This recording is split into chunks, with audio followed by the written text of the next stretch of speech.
होली खेलबे गे छौरी कवना डीजे वाला संगे होली खेलबे गे छौरी रंग पियर का कोरिकावा सुना रंग लगे बेगे छौरी हाँ रंग लगे बेगे छौरी कहवाना डीजे वाला संगे होली खेलबे गे छौरी कहवाना डीजे वाला संगे होली खेलबे गे छौरी रंग पियर का कोरिकावा सुना रंग लगे बेगे छौरी हाँ रंग लगे बेगे छौरी कहवाना डीजे वाला संगे होली खेलबे गे छौरी कहवाना डीजे वाला संगे होली खेलबे गे छौरी होली खेलबे गे छौरी कहवाना डीजे वाला संगे होली खेलबे गे छौरी रूबिया सोनिया जुलिया नेहबा के बोले बेगे छौरी पूजिया के बोले बेगे छौरी कहवाना छोरा संगे गे होली खेलबे गे छौरी कहवाना छोरा संगे गे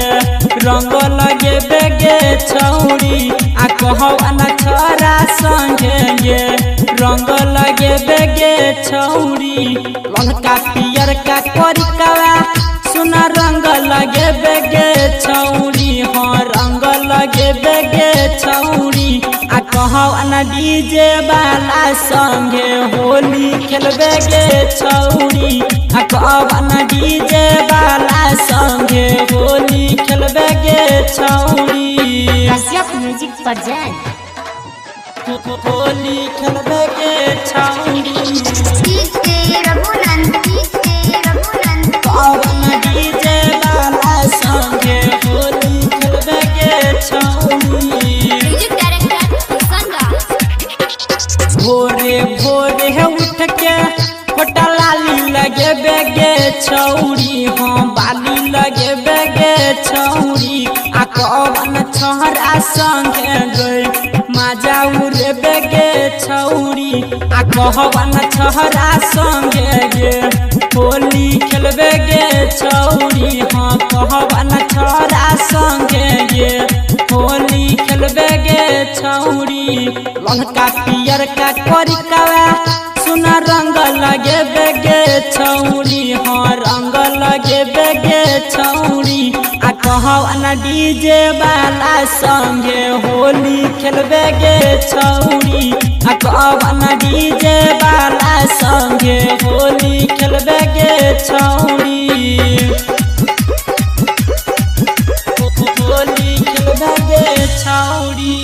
कश्यप म्यूजिक पर जाए कहवाना डीजे वाला संगे होली खेलबे गे छौरी राइटर रंजित किशन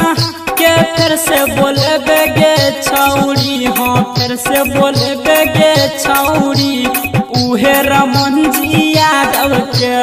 गाना लगे बेगे छौरी असुही आवाला गाना बजा के करदा उड़े बेगे छौरी रमन जी यादव के गे गाना सुने बेगे छौरी रंग पियर का कोरिकावा सुना रंग लगे बेगे छौरी हाँ रंग लगे बेगे छौरी कहवाना डीजे वाला संगे होली खेलबे गे छौरी कहवाना डीजे वाला संगे